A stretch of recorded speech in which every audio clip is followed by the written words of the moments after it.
You are watching the National News Desk, America's News Now. Millions getting ready to return home from holiday travel being met with a blast of cold air and snow. Just how many people are impacted and which states have warnings in effect. Make Amazon pay. The global protest now being planned through Cyber Monday. The accountability demands on the table. Plus, a global first for regulating kids' online activity. The strict new rules that could change the way our nation protects children.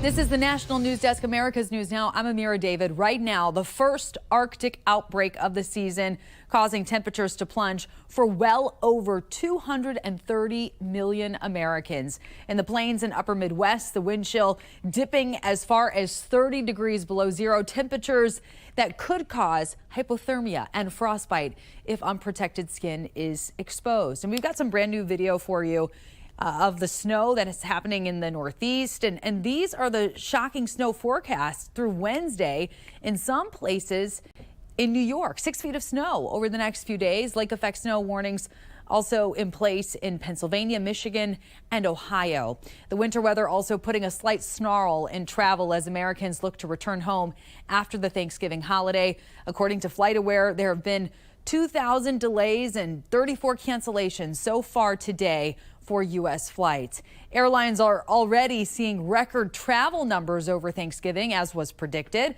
Between November 24th and 28th, there were over 232,000 flights across the United States, and that's quite a bit. Tonight, anti-war activists continue their push for peace in the Middle East. Just hours ago, nearly 24 pro-Palestinian protesters advocating for a full ceasefire in Gaza were arrested and then issued summons after blocking the route at Macy's Thanksgiving Day Parade. It was the second time a group of protesters made the attempt, looking to draw global attention to what they have called a genocide in the Palestinian enclave, something Israel has denied. On the ground in Gaza, 2 children and a woman were crushed today as a crowd of Palestinians pushed to get bread at a bakery in what is a worsening food crisis in the war-ravaged territory. This as the Israeli bombardment ramps up there, despite global calls for Israel to do more to help Gazans suffering from a severe lack of medical and food aid. Meantime, tonight, the ceasefire between Israel and Hezbollah in Lebanon is appearing to hold through its third day. This despite new accusations by both sides that the terms agreed to were violated. The people of Lebanon, meanwhile, are desperate to rebuild. Nearly 1 million displaced by the 13 months of fighting have started returning to their homes and businesses, many of them destroyed. Earlier this week, both sides agreed to a 2-month halt of fighting that is meant to forge a path toward a long-term cessation of hostilities. Amazon employees all over the world are striking from today, Black Friday, to Cyber Monday. Organizers say it's time to make Amazon pay. The organizers, UNI Global Union and Progressive International, claiming these next couple of days will be a global act of resistance. The strike aims to hold Amazon accountable for, quote, labor abuses, environmental degradation, and threats to democracy. The organizers say this involves over 20 nations like the U.S., UK, France, Germany, Japan, and so many more. Amazon is accusing the potential strikers of, quote, intentionally misleading and promoting a false narrative. Now, a spokesperson for the company has weighed in on this, saying the fact is at Amazon, we provide great pay, great benefits, and great opportunities, all from day one. That's one of the many reasons we want to come out today, just trying to find a good deal, especially for we have larger families, so, one gift adds up for a family member. Yeah, and a look here at some of the lines of shoppers at a mall in East Rutherford, New Jersey. Discount hunters, as you heard, looking for that great deal, and they're out in big numbers tonight. Black Friday is the retail extravaganza of the year, officially kicking off the Christmas shopping season. And did you know that shoppers are really opening up their wallets big this year. They're forecasted to break spending records, with the average person expected to dole out a little over $1,000. That's up from 14% last year. And one small business owner, he says he's expecting a big bump now that the election is over. What absolutely happens for Christmas shopping is if there's a major election, primarily a presidential election, that prevents people from thinking about the Christmas season early. And so once the election happens, usually you're behind in your sales, and then all of a sudden the floodgates open up. Trump's promise of new tariffs on America's neighbors has world leaders and businesses scrambling.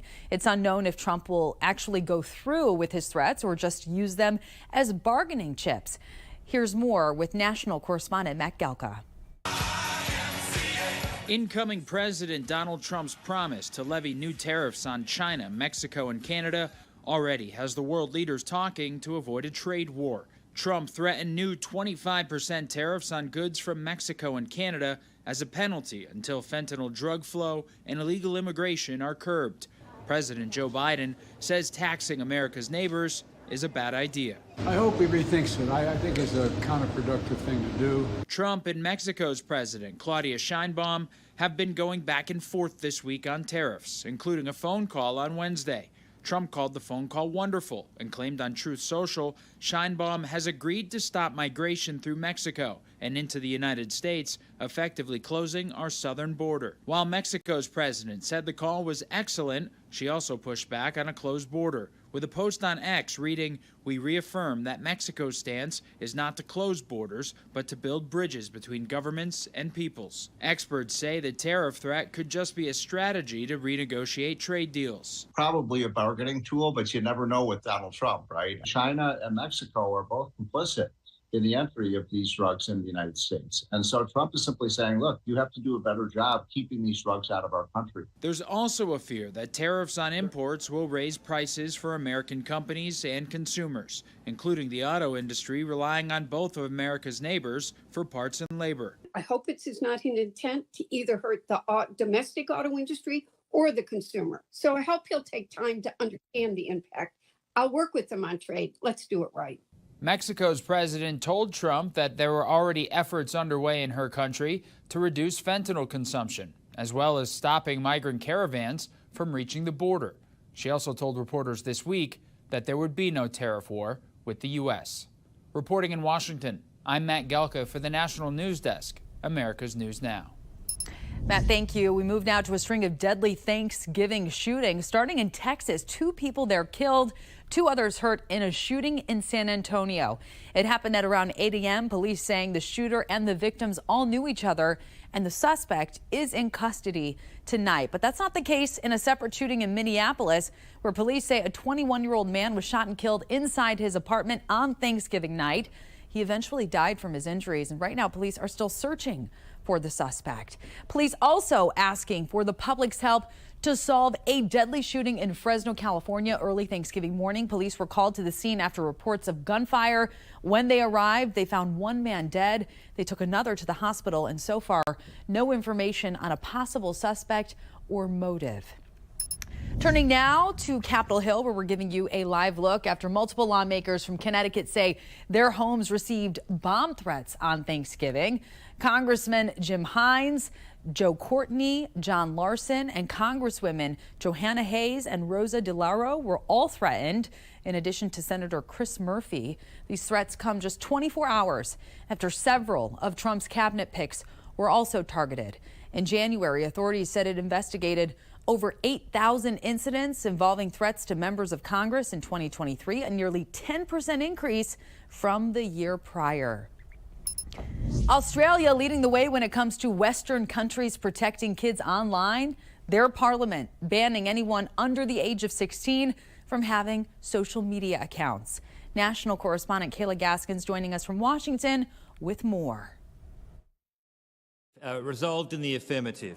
Australia's new law places the responsibility on social media companies to ensure no one under the age of 16 has an account. Kids and parents won't face punishment for violations. Tech companies, though, could be slapped with big fines. For too long, they have shirked these responsibilities in favour of profit. Snapchat, TikTok, Instagram, and X all included in Australia's ban. X owner Elon Musk tweeting last week, seems like a backdoor way to control access to the internet by all Australians. Meta releasing a statement saying they are concerned the government is rushing this legislation without adequate consultation or evidence. I think a lot of people out there thought it was a good idea until we looked at the detail, and let's be honest, there's no detail. In the U.S., Utah passing a similar ban to Australia's, a federal judge blocking it. 8, 9, 10-year-old children are all over the internet. They're seeing porn. They're seeing horrible things. Florida Governor Ron DeSantis signing a bill banning anyone under the age of 14 from having a social media account. Legal challenges followed there as well. Federal judges blocking laws in both Ohio and Arkansas, requiring kids under 16 to receive parental consent before creating social media accounts. If we let young humans go through puberty, which is a massive rewiring of the brain, if you let that process happen, guided by feedback on TikTok and Instagram, you're going to get bad results. And at the federal level, the Kids Online Safety Act passed the Senate this summer and now awaits a vote in the House. The bill does not ban kids from having social media accounts, but rather places a burden on social media companies to protect kids from online harms, such as bullying, promotion of suicide, eating disorders, and illegal drugs. Meanwhile, big tech leaders cozying up to the next administration. This week, both Meta CEO Mark Zuckerberg and X owner Elon Musk seen at Mar-a-Lago, spending time with Donald Trump. In Washington, I'm Kayla Gaskins, reporting for the National News Desk, America's News Now. Kayla, thank you. And now to a recall over potential salmonella contamination. Handsome Brook Farms is recalling their 24-count organic pasture-raised eggs sold under both brand names of Handsome Brook Farms and Costco's Kirkland Signature brand. The eggs were sold at retailers in 5 states, including South Carolina, North Carolina, Georgia, Alabama, and Tennessee. So far, thankfully, no illnesses have been reported. There's a major southern migration happening in the United States right now, and it's not because of weather. In 2024, Florida was the most moved to state, followed by Texas, North and South Carolina, then Georgia. That's all according to the National Association of Realtors' new migration trends report. The top reasons Americans said they moved states were because of housing, family, and employment. Ukraine on alert as Russia ramps up attacks on critical infrastructure. Just ahead, the latest from President Putin that threatens to pull the war into an even darker chapter. Plus, thieves now lurking in airport parking lots. The troubling trend at major hubs just as the holiday travel season ramps up. And Alzheimer's disease is defined by memory loss, but it's the loss of money in this vulnerable demographic that has financial experts awfully concerned. A look inside the risk when we return.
Ukraine on alert as Russian President Putin threatens more attacks. Millions in Ukraine were already without power yesterday after major strikes targeting critical energy infrastructure again. Ukrainian officials claim it is the 11th such attack this year, with reports of several injuries. But Putin claims this latest attack hit 17 military and defense facilities. Putin also threatened to use the new medium-range ballistic missile again as well, which was first fired at Ukraine last week. Major Mike Lyons says he believes Russia is looking to do as much as possible before Trump, who will push to end the war, takes over. The clock is running for Russia to do as much damage as it can and get as much land as it can right now before the Trump administration takes hold and starts this process in earnest. Hyundai is recalling more than 226,000 vehicles due to faulty rear view cameras. The recall includes certain 2021 and 2022 models of the Elantra and Santa Fe. U.S. safety regulators report that an issue within the circuit board can cause the cameras to fail and then reduce visibility, causing an increased injury risk to pedestrians. Hyundai will send vehicle owners a recall notification in the mail. Owners can get a replacement at the dealership at no cost. And now to a crime alert. Thieves have been targeting cars parked in garages and lots at major airports across the country, including at Atlanta's Hartsfield-Jackson International Airport, where we're taking a live look tonight. According to the Atlanta Police Department, thefts there have more than tripled since 2023. And in Dallas, a theft ring has allegedly stolen more than 50 cars at DFW Airport in order to resell them in Mexico with reprogrammed key fobs. To combat that crime surge, officers are at airports this holiday travel season in bigger numbers. Don't want to leave anything in plain sight, but I trust my car and I trust my locking system. I think it's safe. I usually just typically lock my car and I feel comfortable about it. Airport authorities remind travelers if you see something suspicious, call either 911 or airport police. Along with the memory loss caused by Alzheimer's disease can come a loss of money. Studies now showing that being diagnosed with this memory-robbing disease is one of the largest financial risks to retirees. A financial advisor knows firsthand and shares his story with medical reporter Barbara Morse. First, we noticed some issues with their driving skills and maybe going somewhere, even though it's a routine place, they kind of forgot where they were. First, it was his dad, who since passed away, then his mom. There were a few things Jeff Massey, a financial advisor at Massey & Associates, noticed. She was sending repeatedly, like month after month, charitable contributions to the same places, which she could not afford to do. She would repeat herself more and more often. They are very easily scammed if they have dementia because they're not thinking clearly. And these scammers can be very convincing. The Massey family got a diagnosis of dementia. That's paramount. And they took over her finances. How do you broach this topic with your parents or elderly loved one? You know, I guess it's not an easy thing to do, especially in those cases where people are not that open with their finances. Check for things like if they're still writing out their checks, take a peek at their checkbook. Even if they're not real open with it, perhaps you can find it. If you're seeing more and more money going out than usual. It's a tough thing to do, but at some point you just have to take over. Much better to maybe have them be a little upset with you than for them to squander their money. The best way to avoid it, get financial power of attorney established. While you're at it, you should do a healthcare power of attorney. You should do an advanced health directive. We're not attorneys, but we highly recommend that these legal documents get done. Of course, that should be done early on, before they're impaired. I'm medical reporter Barbara Morse. And still ahead, the school choice debate heating up in Texas, and newly elected lawmakers pushing to approve vouchers, and why critics say the policy hurts public schools.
This is the National News Desk, America's News Now. We have reporters all across the country in your neighborhoods covering the issues that matter most to you, from several break-ins reported in the parking lots of 2 Ohio hotels to renewed efforts in Texas to pass a universal school choice bill.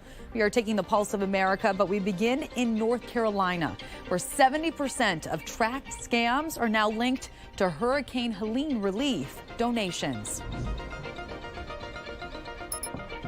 Sometimes they might just even call you and they'll masquerade as a charity or relief organization. So how many of the total scams that the center has tracked have to do with Helene?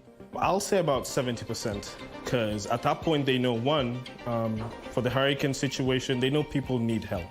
As long as donations are coming in, so are attempts to steal them. Since the storm, the center is not only identifying these threats, but working sessions to help others avoid them. We're happy to do awareness sessions for small businesses, for individuals, for senior citizens, and go out and share kind of the basics and fundamentals how to best protect themselves. If you don't trust the link, don't click on it. When the legislature returns to the Capitol in January, school choice will arguably be the top issue for many lawmakers. So we asked some of those key lawmakers about the stakes for school choice. I believe that school choice will pass. Republican Brandon Creighton chairs the Senate Education Committee. We just didn't arrive at a final deal. And so I think this session will pick the ball back up. School choice advocates and supporters have a lot of reasons to be optimistic. James Henson is the director of the Texas Politics Project.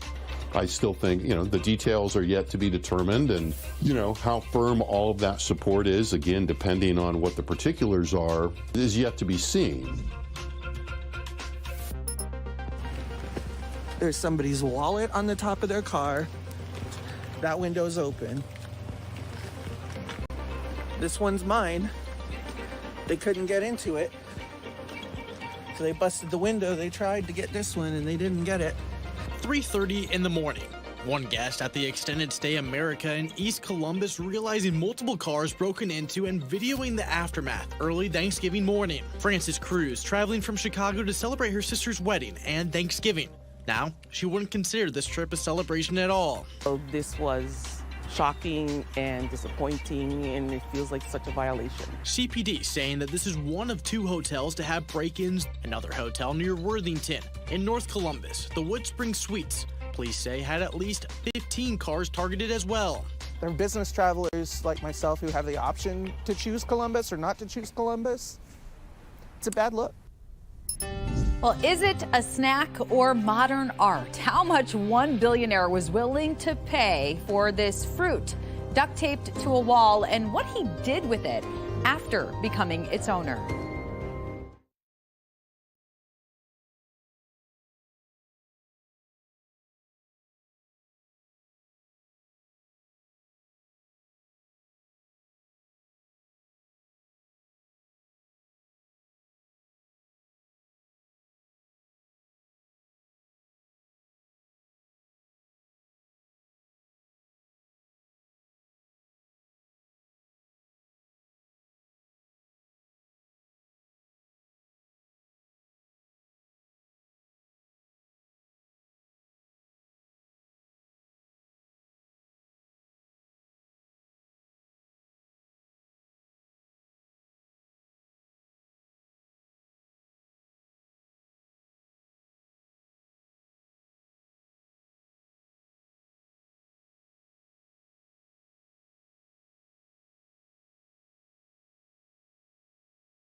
The true spirit of generosity is on full display once again this holiday season. The National News Desk's Carly Miner shows us how. For the last 30 years, Patty Hotchkiss has been feeding the Canandaigua community, and she says she does not plan on stopping anytime soon. Just good. I don't know if it's a bad hit. I can't stop giving. Hotchkiss, the longtime former owner of Patty's Place, created this team many years ago. She tells me the group comes in to prepare, serve, and deliver hundreds of free meals for those in need during the holidays. About 30 years with her. This is their 30th anniversary of doing this for the locals and the community. And there's been a year or two when I was out of town, but for the most part, 30 years. It's a great thing to do. It's a great group we have, and it's for a good cause for the community. It's all possible, Patty says, with the help of local businesses and residents who contribute money and donations to support this effort. And of course, the volunteers. I couldn't do it without them, and since I've got sick, everyone stepped in and they put me out here. In addition to their special deliveries to places like hospice centers and veteran housing, Patty and her crew also donate meals to Canandaigua police and fire departments working on those holidays. You're temporarily down and out, or maybe have some medical issues and they can't get out to get to a meal or something. When they see a nice hot meal, a traditional Thanksgiving meal, it's turkey, stuffing, squash, mashed potatoes, gravy. I mean, it really warms their heart, and it warms our heart to be able to do that for them. We love to see it. And now that Thanksgiving is done, more attention shifting to the northern lights. An incoming solar storm expected to make the colorful auroras visible today, according to NOAA, and they will most likely be seen in parts of the northern United States from New York to Idaho. Experts say the northern lights may be brief and faint, and your ability to see them will depend on the intensity of the solar storm and, of course, on the weather conditions, but it should be quite the sight. And to some, this is just a piece of fruit duct taped to a wall. To others, it's a work of art worth a whole lot of money. The artist who made this titled it Comedian and then sold it for a whopping $6.24 million at an auction. And that is no joke. It was created by an Italian artist who debuted a similar version back in 2019 to much fanfare. This one was purchased by a billionaire crypto entrepreneur in Hong Kong. And if you're wondering what he did with this after he bought it, well, he ate it, quite literally. So you are looking at quite possibly the most expensive snack there ever was. There you have it. That does it for this edition of the National News Desk. I'm Amira David. Thank you so much for watching and have a great weekend.